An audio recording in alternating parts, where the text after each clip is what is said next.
Coloca o texto bíblico aqui, por favor.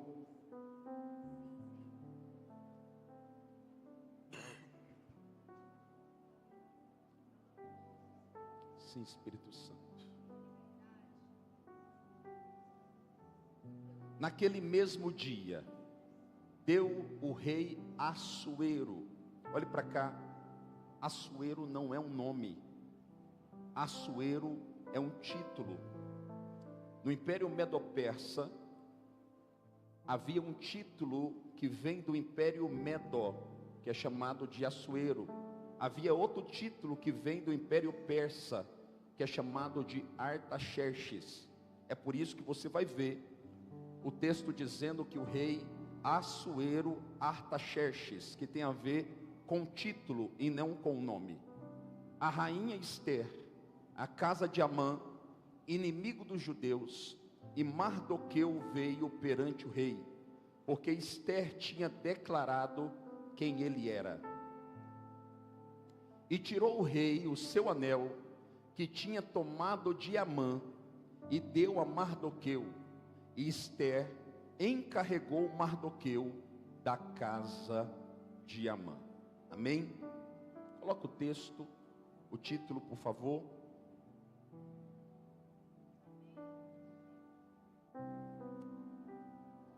Anulando decretos. Eu vou ler de novo que você não entendeu. Anulando decretos. Quantos acreditam que Deus vai anular decretos que foram liberados pelo inimigo contra a tua vida, contra a tua casa e contra tudo que leva o teu nome? Diga bem forte, glória a Deus. Sim, Espírito Santo. Estenda a sua mão para cá agora. Quantos querem receber uma palavra que não tem a ver com o meu coração? Então libera agora uma palavra sobre mim, vai. Eu me submeto à grandeza do Todo-Poderoso nessa noite. Ninguém é maior do que o Senhor nesse lugar. Eu me coloco na posição de vaso de barro. Eu me coloco na posição de profeta, aquele que carrega uma palavra que não é sua. Sim, Deus, fala a cada coração. Que o Espírito de Deus nesse momento comece a passear dentro desta igreja. Que o Espírito de Deus comece a visitar cada coração aqui presente. Tem pessoas que estão aqui, Espírito Santo, que talvez nunca mais entrarão numa igreja se o Senhor não se mover por amor. Por isso eu te peço, Espírito Santo, que uma nuvem de glória venha sobre esse ambiente. Espírito Santo, que o vento de João 3:8 comece a soprar sobre esse lugar. Que a neblina dos céus manifeste sobre a terra. Que corações sejam tocados de dentro para fora. Marca as nossas vidas para sempre. Marca as nossas vidas não pelo som da voz do pastor, mas pelo som da voz do autor e consumador da nossa fé. Nós entregamos esse culto diante de Ti e declaramos: se o Senhor não falar, nós iremos perecer. Por isso fala, que o Teu servo ouve. Em nome do Pai, do Filho e do Espírito Santo. Quem está aqui, diga amém. Escute. Um decreto é uma ordem emanada de uma autoridade superior, quer seja ela civil, quer seja ela militar, quer seja ela eclesiástica, quer seja ela leiga. É uma determinação assinada por uma autoridade.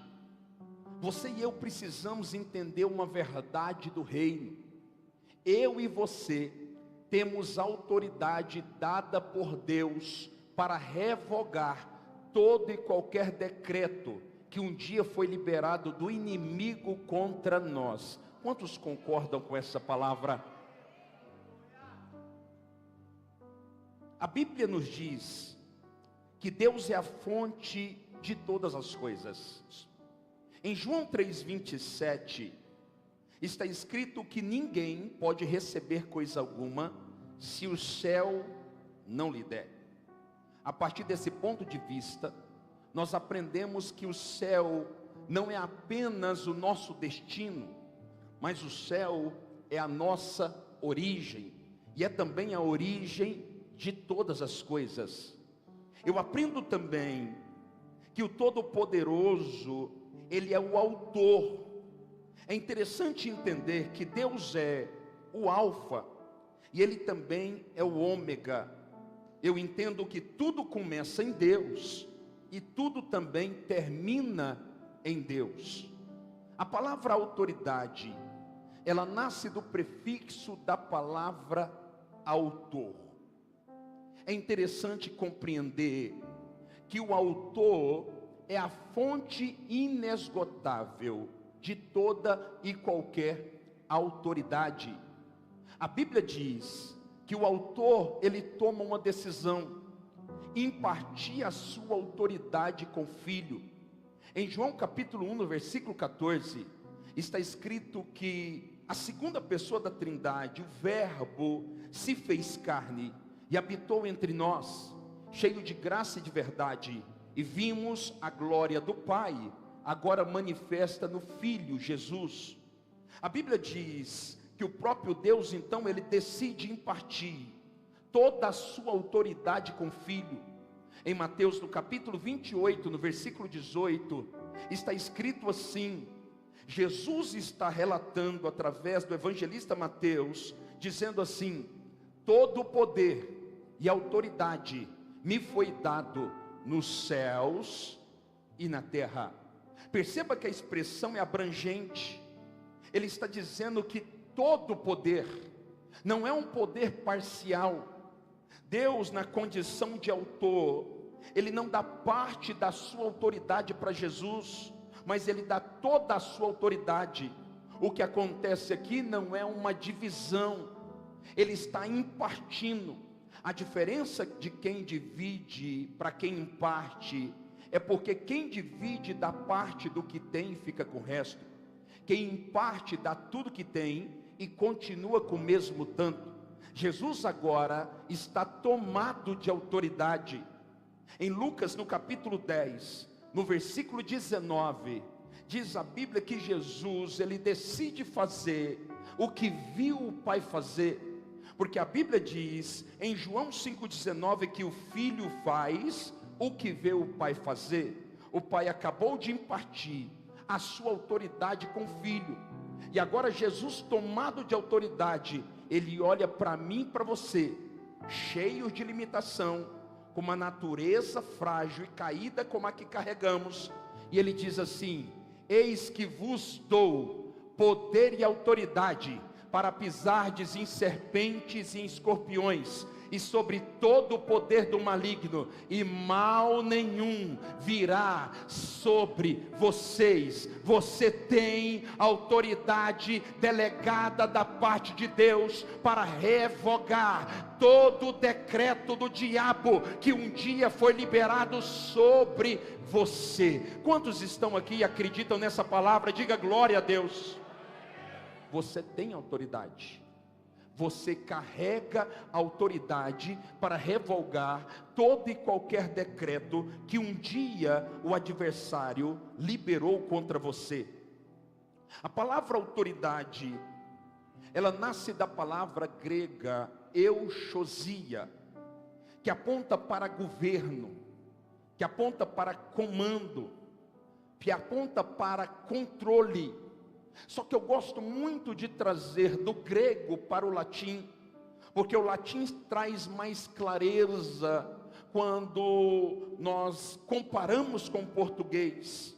E a palavra autoridade no latim significa auctoritate, que é o resultado de alguém que decidiu fazer aquele que está abaixo de si crescer.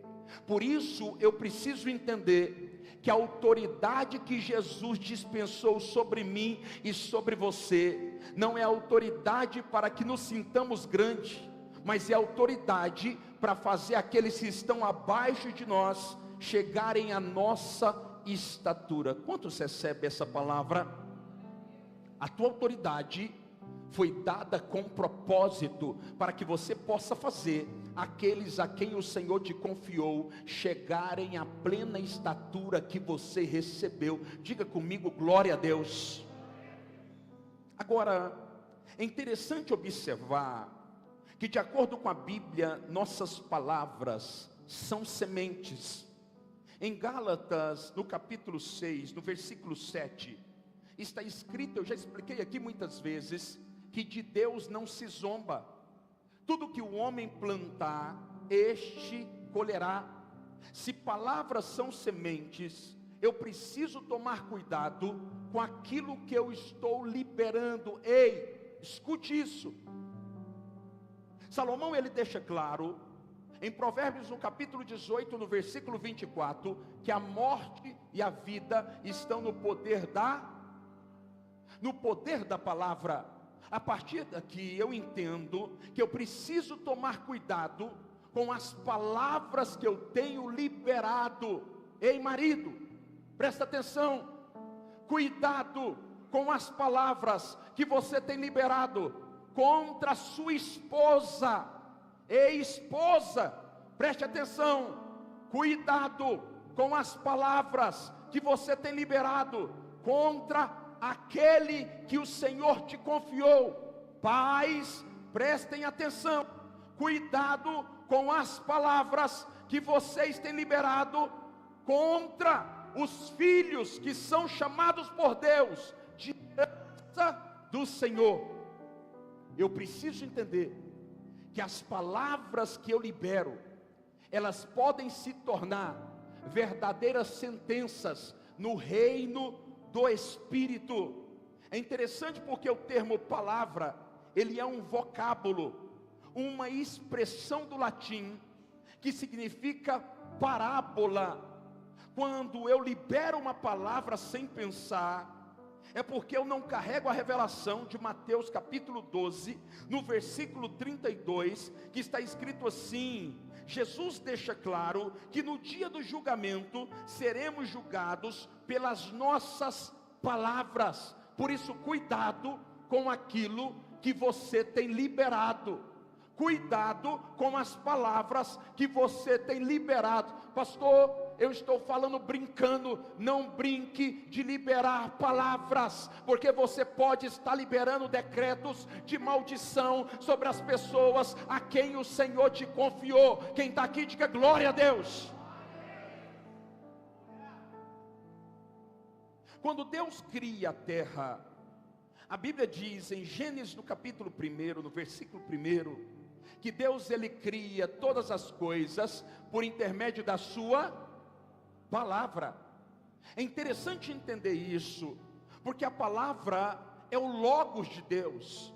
Em João no capítulo 1, no versículo 1, 2 e 3, está escrito assim: no princípio era verbo, o verbo estava com Deus, e o verbo era Deus. Ele estava no princípio com Deus. Todas as coisas foram feitas por Ele, e sem Ele, nada do que foi feito teria sido feito. A palavra aqui, a expressão aqui, verbo, aponta para logos, que aponta para a palavra. O que João está dizendo é: no princípio era a palavra, e a palavra estava com Deus, e a palavra era o próprio Deus. A partir daqui, eu e você precisamos entender que todas as palavras que liberamos, ela possui o poder de mudar e alterar o curso não apenas das nossas vidas, mas da vida daqueles a quem o Senhor nos acreditou. Fala para quem está do teu lado: cuidado com as palavras que você tem dispensado sem pensar.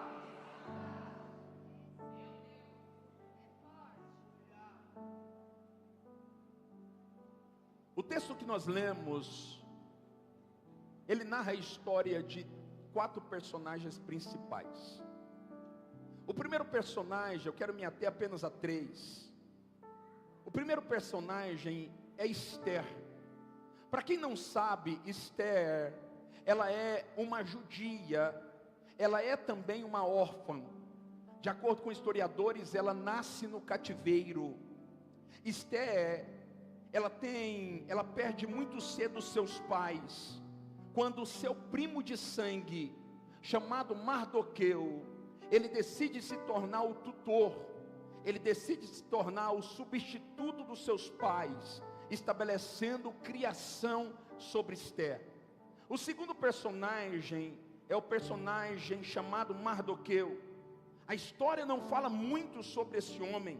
A informação que nós temos é que Mardoqueu, ele é um judeu e é também um escravo. O terceiro personagem, não menos importante, é o personagem Amã. Amã é um agagita. Amã, ele é filho de Agag, rei dos amalequitas. Escute isso. Quando Saul é reprovado por Deus, ele é reprovado porque ele não cumpre as medidas que o Senhor passou. Olhe para cá. Todas as vezes que você descumprir as medidas que o Senhor liberou sobre você, você corre o risco de ser reprovado por Deus. Trocar uma cortina não trata de trocar uma cortina, trata de cumprir uma medida. Cuidado, quando você decide descumprir o que Deus disse, você pode alterar o curso da sua história e da sua geração, como Saul fez. A Bíblia diz que Saul deixa de cumprir as medidas. Ele é reprovado por Deus. Quando o profeta Samuel, ele pega a espada e ele mata a fio de espada o pai de Amã. Amã mais tarde se torna o segundo homem do reino, do império Medo-Persa. Esse império era conhecido no mundo antigo como o império mais poderoso daquele tempo. Havia um aglomerado de 180 nações. Era um império poderoso, era um império que era cabuloso diante dos olhos. E a Bíblia diz que este homem chamado Amã, ele se assenta na segunda cadeira do reino. E a primeira coisa que ele faz, ao assentar-se nessa cadeira, ele decide convencer o rei a estabelecer um decreto. E esse decreto era dividido em duas partes. Diga comigo, duas partes. A primeira parte, eles iriam sentenciar todos os judeus do reino à morte.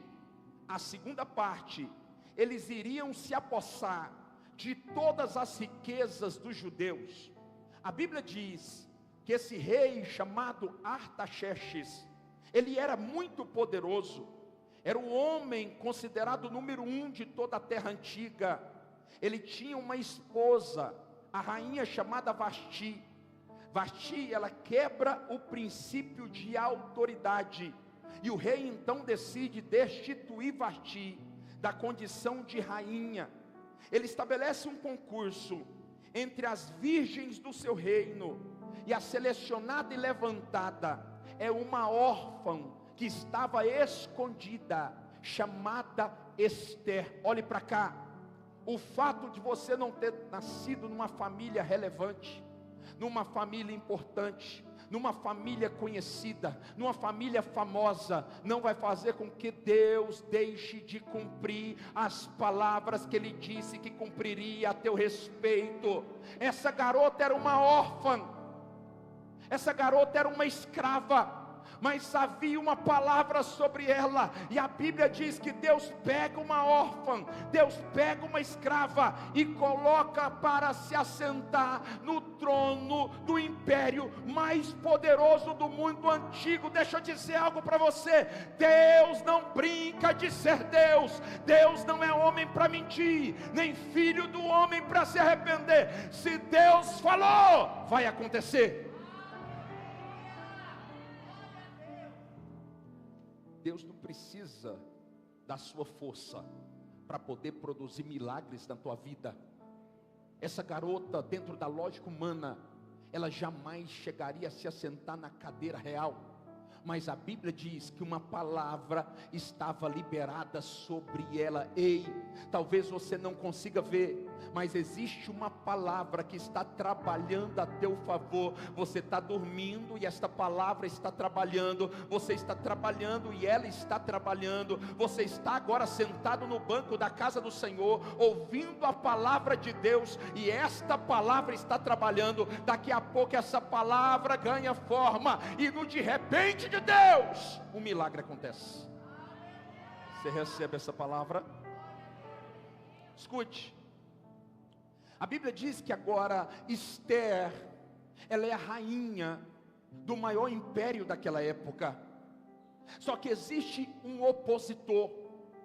Esse opositor, ele tem nome, o seu nome é Amã. Só que quando esse opositor se levanta naturalmente, existe um homem de Deus chamado Mardoqueu, que decide lutar esta guerra, não de acordo com a mentalidade humana, mas no reino do Espírito. Espiritualmente, ele se dobra diante de Deus, para poder revogar o decreto que o diabo liberou sobre a sua geração. Você não entendeu? O que o Espírito de Deus está dizendo é tempo de se mover espiritualmente, para que todos os decretos que foram liberados contra você, contra a tua casa e contra tudo que leva o teu nome, sejam nesta noite revogados pelo poder do nome de Jesus. 3 ações eu aprendo com Mardoqueu, para que os decretos sejam revogados na minha e na sua vida. 3 ações que Mardoqueu nos ensina para revogar qualquer decreto. Primeira ação: se humilhe diante de Deus. Nós temos uma facilidade muito grande de nos humilhar na horizontal. Nós temos facilidade muito grande de nos humilhar, pastor Alain, diante do gerente do banco, quando precisamos de um empréstimo que pode solucionar momentaneamente a nossa história. Nós temos facilidade de nos humilhar diante de um parente que nós sabemos que pode nos estender a mão.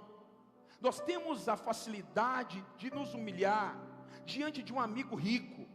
Mas se tem uma coisa que nós não aprendemos, é que se nos humilharmos na horizontal, no máximo vai nos dar um tempo para ganharmos um fôlego. Enquanto eu e você não aprendermos que a humilhação na vertical é a que pode mudar a nossa história, nada será alterado. É tempo de nos humilharmos diante de Deus e não diante dos homens. Quando a Bíblia diz humilhai-vos, ela não está falando diante dos homens. Humilhai-vos diante da potente mão de Deus, e o próprio Deus vos exaltará. É tempo de se humilhar diante da mão poderosa de Jeová. Fala para quem está do seu lado: é tempo de se humilhar diante da pessoa certa.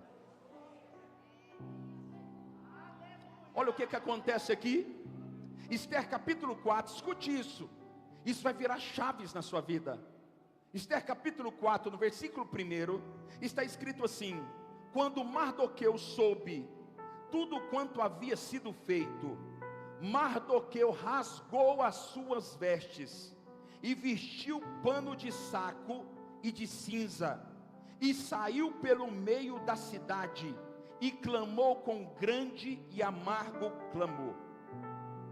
Mardoqueu percebe que a sentença é sentença de morte.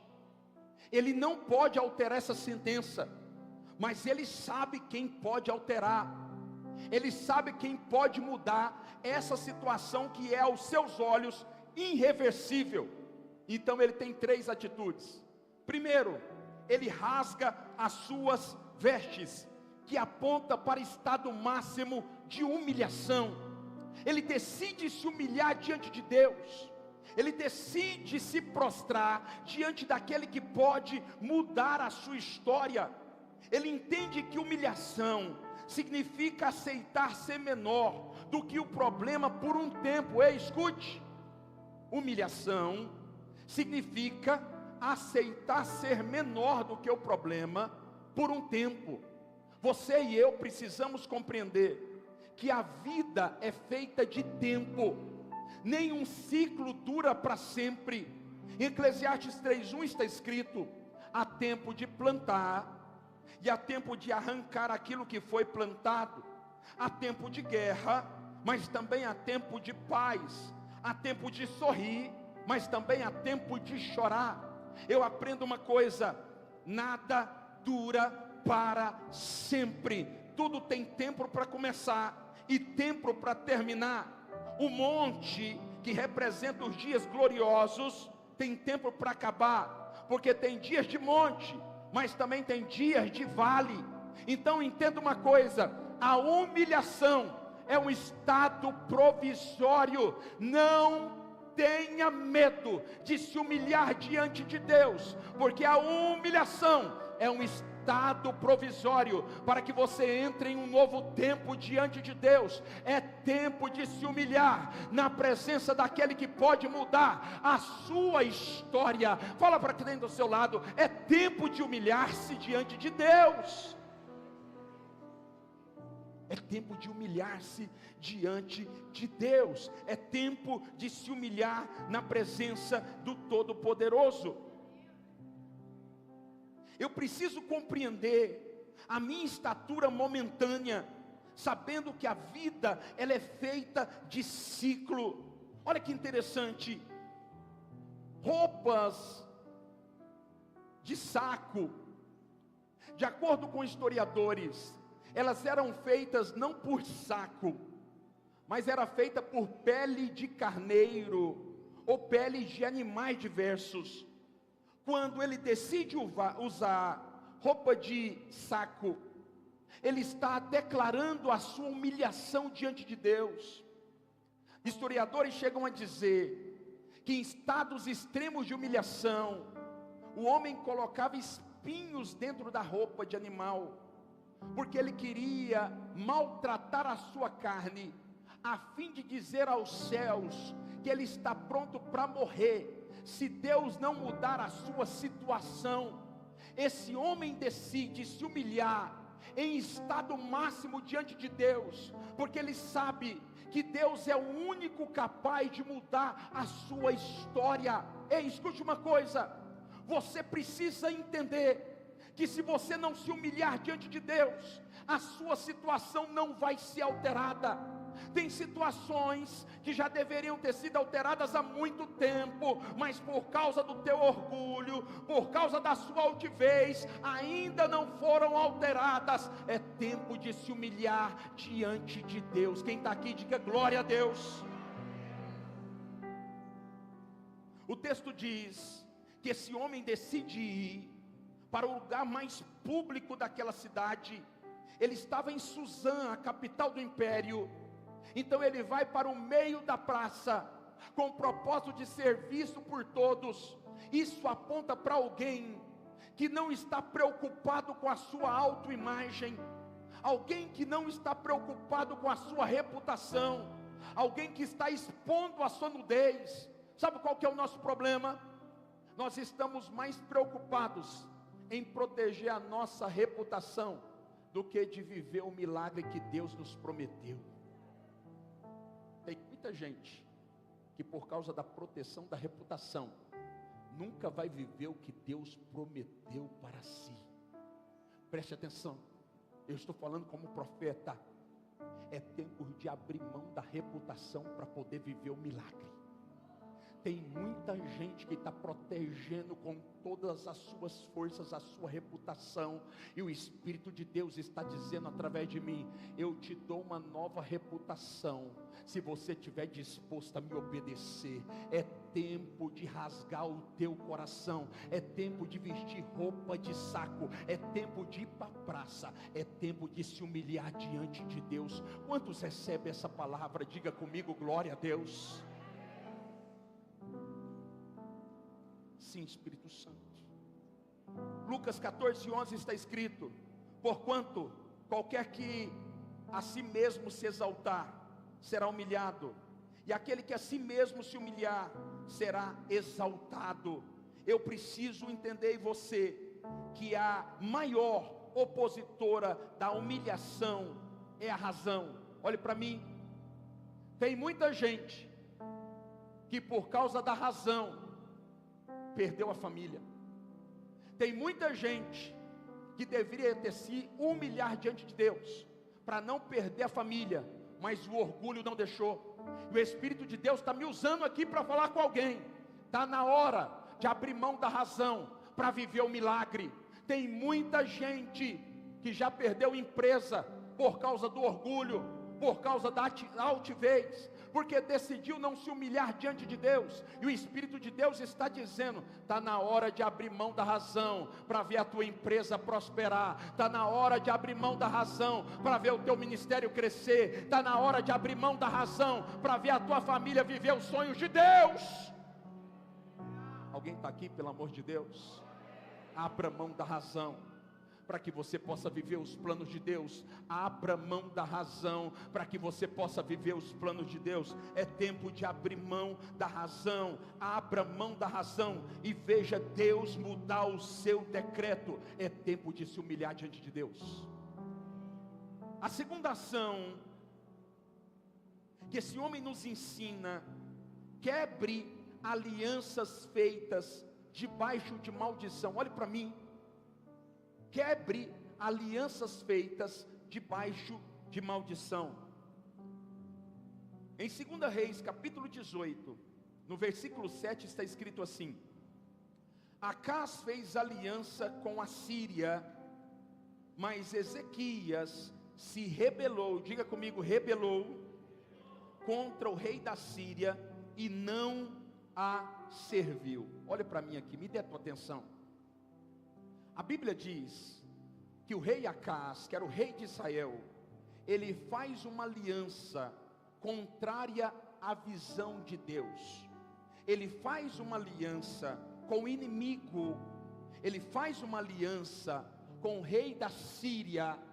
Mas a Bíblia diz que quando ele morre, mesmo de acordo com a palavra de Deus que diz em João 5,19, que o filho faz o que vê o pai, o rei Ezequias, o filho do rei Acás, ele assiste o seu pai fazendo aliança com o inimigo, mas a Bíblia diz que ele decide não imitar as suas ações, então ele se rebela, ele decide não continuar aliançado com inimigo. A primeira coisa que eu aprendo aqui: tem alianças que eu e você fizemos, que precisam ser quebradas, para que eu possa viver tudo aquilo que Deus me prometeu. Eu e você precisamos analisar as nossas alianças. A pergunta que o Espírito Santo quer fazer para mim e para você: escute, quem tem acessos à sua intimidade? A quem você deu a chave da sua intimidade? Analise as suas relações. Aprenda a medir os seus relacionamentos. Com quem você anda? Eu vou repetir: com quem você anda? Mateus 13:20, Provérbios 13:20 está escrito: ande com o sábio e será cada vez mais. A pergunta é: você anda com o sábio para se tornar cada vez mais sábio? A partir desse ponto de vista, eu aprendo que quem anda com corrupto se torna corrupto. Quem anda com adúltero se torna. Quem anda com ladrão se torna. E quem anda com um homem cheio de Deus se torna. Com quem você anda? Você quer que Deus mude a sua sorte, sim ou não? Então eu estou sendo profeta aqui. Eu vou falar baixinho para todo mundo ouvir. Está na hora de abrir mão de amizades que Deus disse que você deveria ter aberto há muito tempo e você decidiu não abrir. Falo na autoridade do Senhor: você não acessa níveis maiores enquanto você não abrir mão de amizades que você já deveria ter aberto mão há muito tempo. Quem são os seus amigos. Quem acessa a sua casa, a sua intimidade? Quem abre a tua geladeira? Quem tem espaço na tua mesa, que come da tua comida? Quem são essas pessoas? Quem te aconselha nas suas crises? Quem é profeta na tua vida, no dia da tua amargura, no dia da tua dor? Ah, pastor, o senhor não conhece? Mas lá no monte, tem um irmão, que ele é muito poderoso em Deus. Você conhece a história dele? Você conhece literalmente a vida dele? Porque a Bíblia diz que eu não conheço uma árvore pela largura do tronco, eu conheço pelos frutos. Que fruto que ele dá? Ele é casado com a mesma mulher? Ele é apaixonado pelos filhos? Ele é um homem do altar? Eu não estou falando do palanque, porque altar significa lugar de morte, lugar de sacrifício. Eu falei pela manhã que alguém disse para mim assim: pastor, eu quero que fulano me case, porque ele é incrível demais. Aí eu falei: ele é incrível? Você sabia que esse incrível separou e escondeu de todo mundo que está separado? Eu não estou aqui levantando o dedo e tocando a unção de ninguém, mas eu quero abrir os teus olhos, porque nem todo mundo que tem cara de ovelha é ovelha. Tem muita gente que é lobo. O nosso problema é que a religião trouxe muita confusão sobre nós. A gente naturaliza o que é espiritual e espiritualiza o que é natural.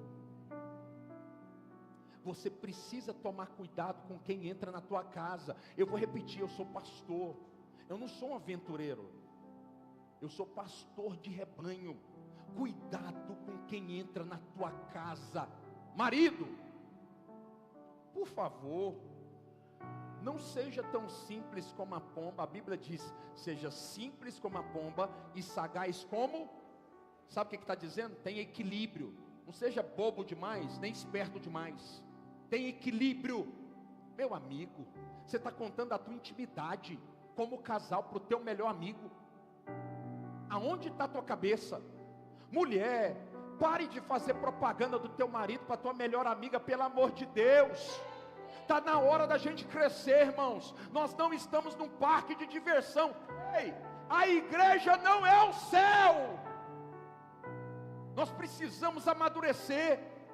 Tem muita gente que acessa a nossa intimidade que não deveria acessar. Tem amigos que sabem quanto você ganha, não deveriam saber. Isso é íntimo, particular, e você jamais deveria abrir para ninguém. Nós precisamos amadurecer, nós precisamos crescer. Com quem você se relaciona sentimentalmente? Ei, antes de se relacionar sentimentalmente, observe o histórico dele, observe o histórico dela. Você não tem ideia, você pode entrar numa confusão muito maior do que a confusão que você imagina. Está na hora de ser racional. Sabe o que é racional? É alguém que decidiu pensar antes de agir. Não seja emocional, seja racional. Não abra as portas da tua casa, não abra as portas da tua empresa, não abra as portas da tua intimidade para gente que você não conhece. E isso vai acabar mal. E o final eu conheço, você vai culpar Deus. Alguém está aqui, pelo amor de Deus?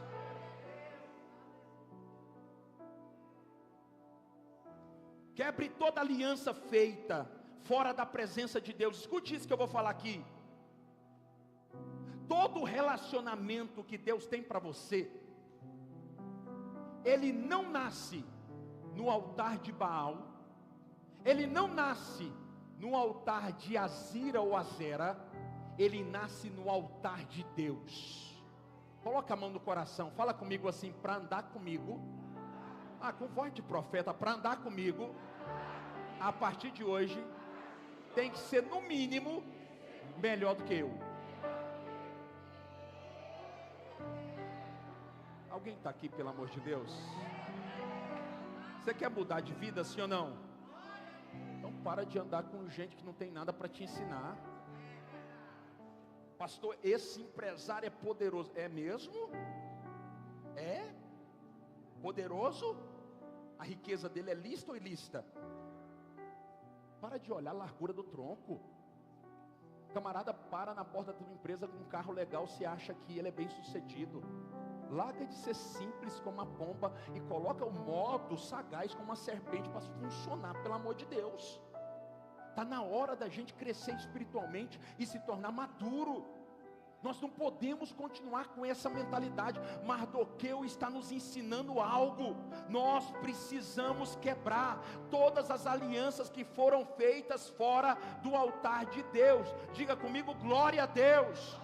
Agora escute, se você que está aqui algum dia fez pacto nas encruzilhadas da vida, você participou de algum ritual de magia negra, eu quero declarar na autoridade do nome de Jesus, coloca a mão assim, na autoridade do nome de Jesus, eu declaro que toda aliança que um dia você fez, de maneira consciente ou inconsciente, está sendo revogada agora, pelo poder que habita no nome de Jesus.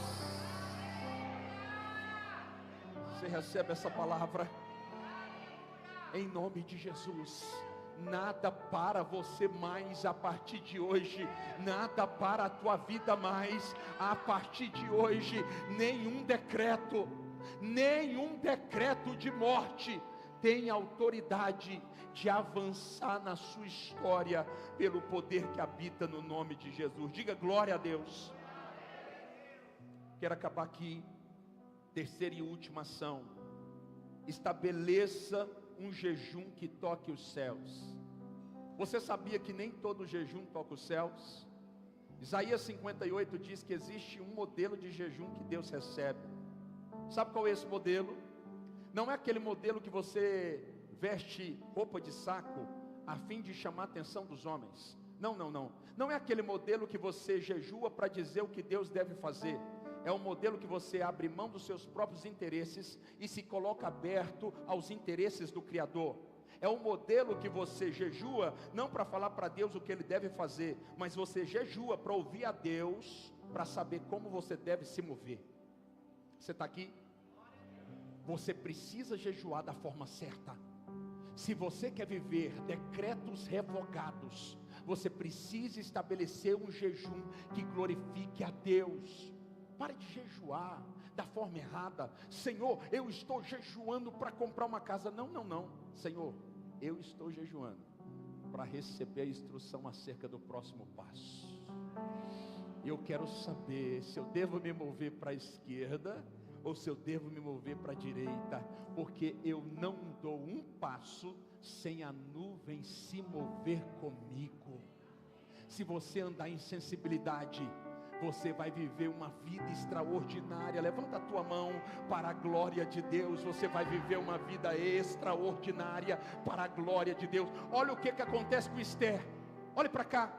A Bíblia diz que o decreto está liberado, e eu sei que decretos foram liberados injustamente sobre muita gente que está aqui. Quantos aqui já recebeu um decreto injusto? Levanta a sua mão. Olha o que acontece com Esther. Esther está indignada. Esther 4,15 está escrito assim: então disse Esther, avise Mardoqueu, vai, ajunta todos os judeus que acharem em Suzã, que é a capital do império, e jejuai por mim, e não comais, nem bebais por 3 dias. Está falando sobre o jejum integral, nem de dia, nem de noite.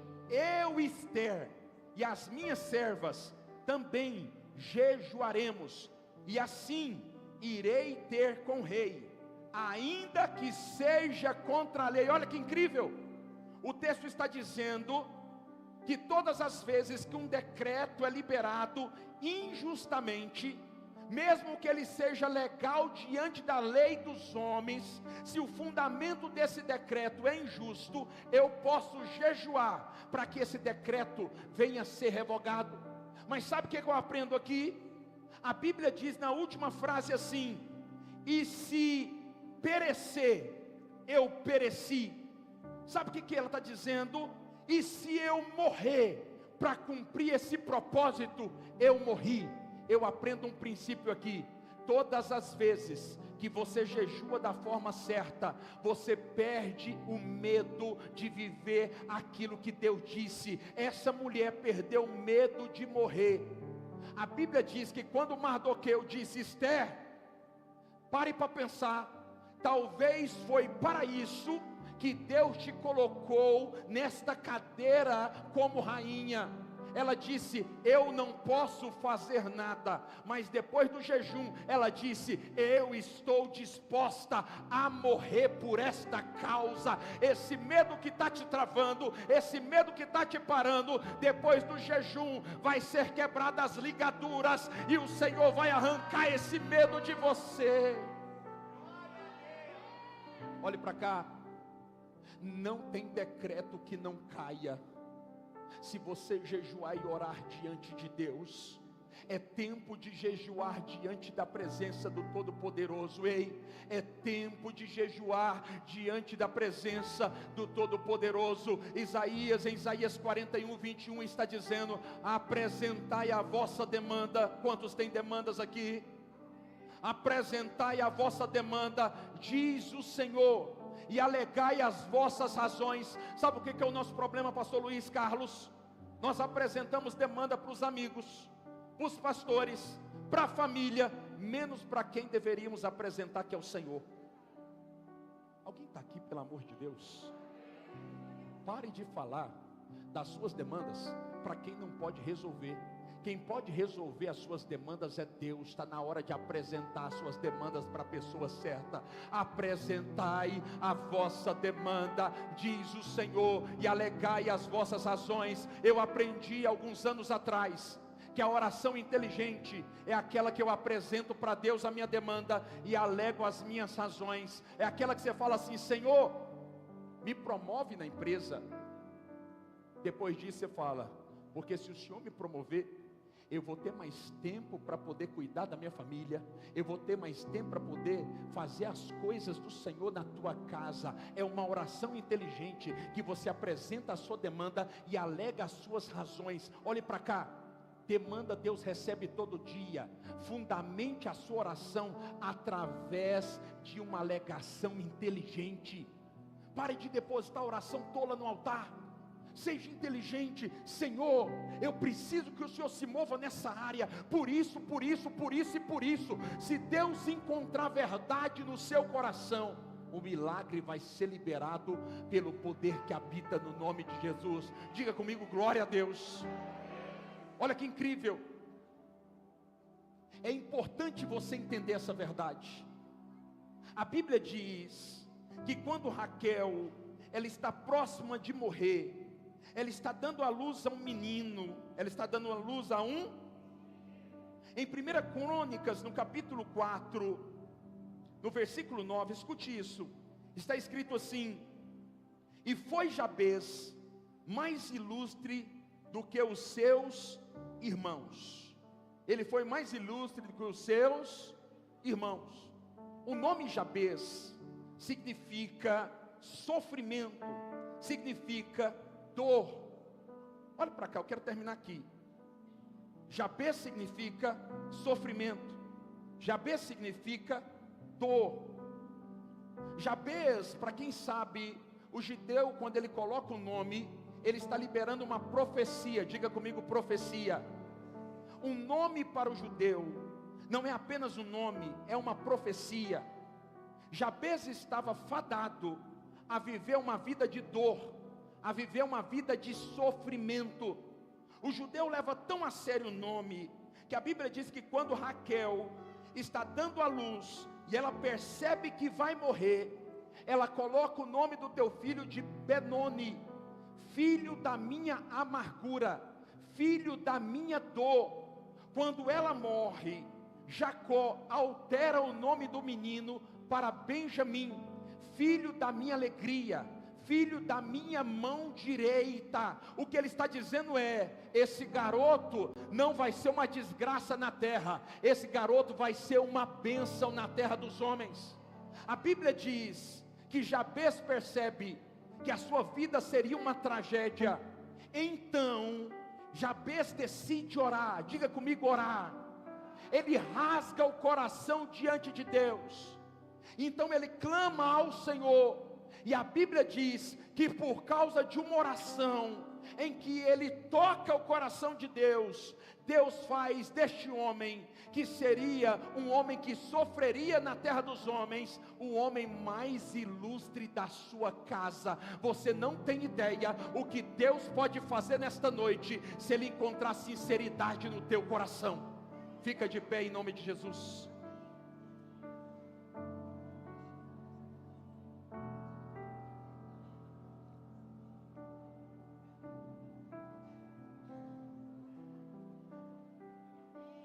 Ana não venceu o processo no grito.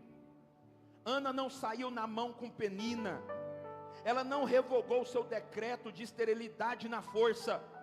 Ana suplicou diante de Deus e Deus mudou a sua sentença.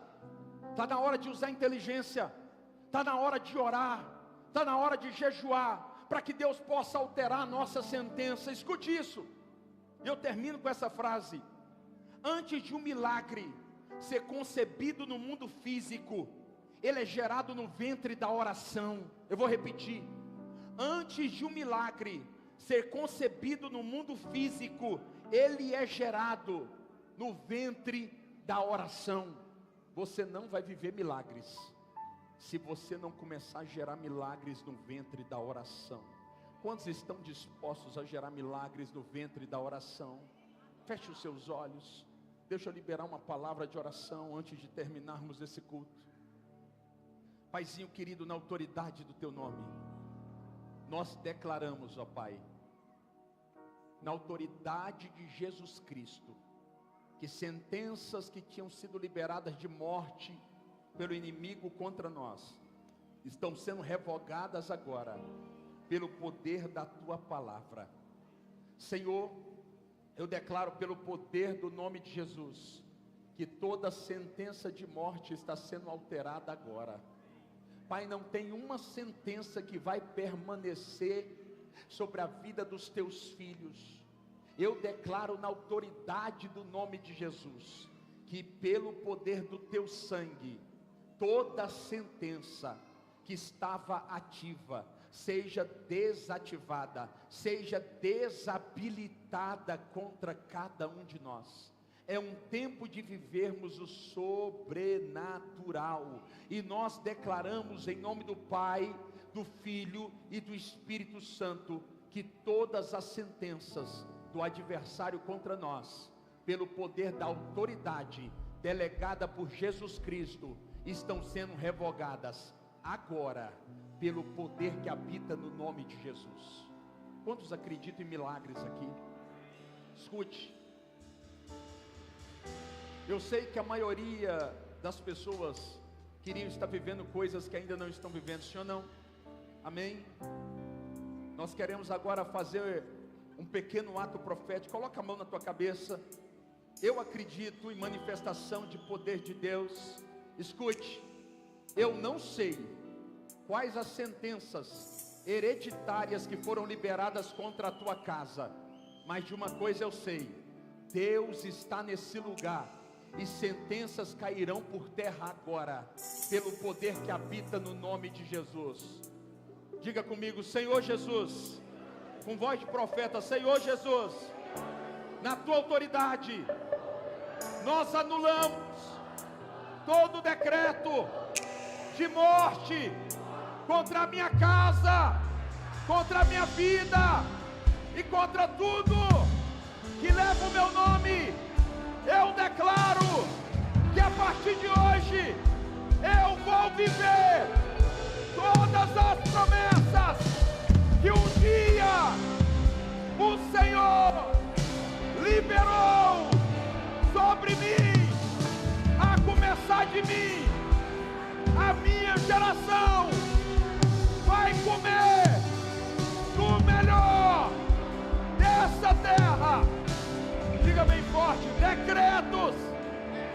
caiam agora, caiam agora, pelo poder do nome de Jesus. Escute, não tire a mão da cabeça. Eu sinto o Espírito se mover aqui. Escute. Talvez você não saiba, mas o inimigo, ele tem um propósito público: matar, roubar e destruir. O inimigo está trabalhando para destruir a tua história. Eu quero declarar agora: se um dia um tipo de obra foi levantado contra a tua casa, tenha você consciência ou não, vai cair por terra agora. Obras liberadas contra nós, nenhuma hoje permanece de pé pelo poder do nome de Jesus.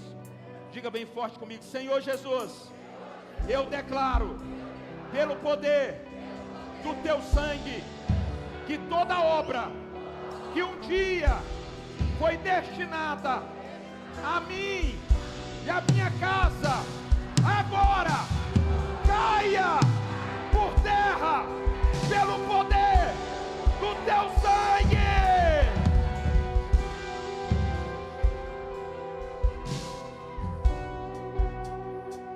Quantos acreditam que estão sofrendo por maldições hereditárias aqui? Levanta a mão.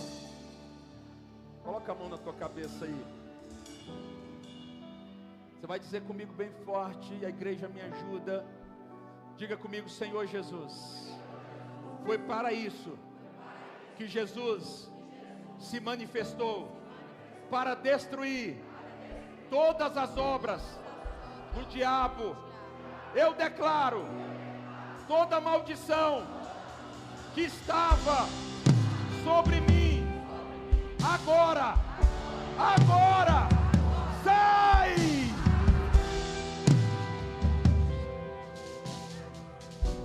Escute, você não está entendendo. Essa casa tem 2 semanas que está em jejum coletivo. O que está acontecendo aqui é muito maior do que o que você imagina. Deus está quebrando cadeias dessa casa nessa noite, amém? Você crê nessa palavra? Amém? Pai, na autoridade do teu nome, eu declaro agora, revogado pelo poder da cruz vazia, todo decreto de morte, caia por terra agora, pelo poder que habita no nome de Jesus. Nenhum decreto de morte tem poder de permanecer ativo na vida dos teus filhos. Eu declaro pelo poder da tua palavra, em nome de Jesus, decretos do adversário caiam por terra agora, pelo poder do nome de Jesus. Em nome do Pai, do Filho e do Espírito Santo, enviamos uma palavra de vida no meio da morte, uma palavra de alegria no meio da tristeza, uma palavra de prosperidade em meio à escassez, e declaramos a manifestação do poder do sangue de Jesus. Só quem acredita, aplauda o Senhor bem forte, vai!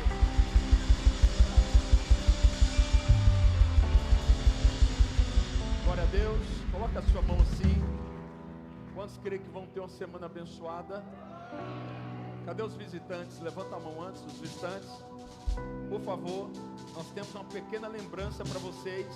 Atrás daquela cortina, eu vou orar. Não é outro culto, vocês só vão lá. Pastora Viviane, Pastor Douglas estarão ali recebendo vocês, para poder apenas entregar uma lembrancinha para vocês, atrás daquela cortina, amém?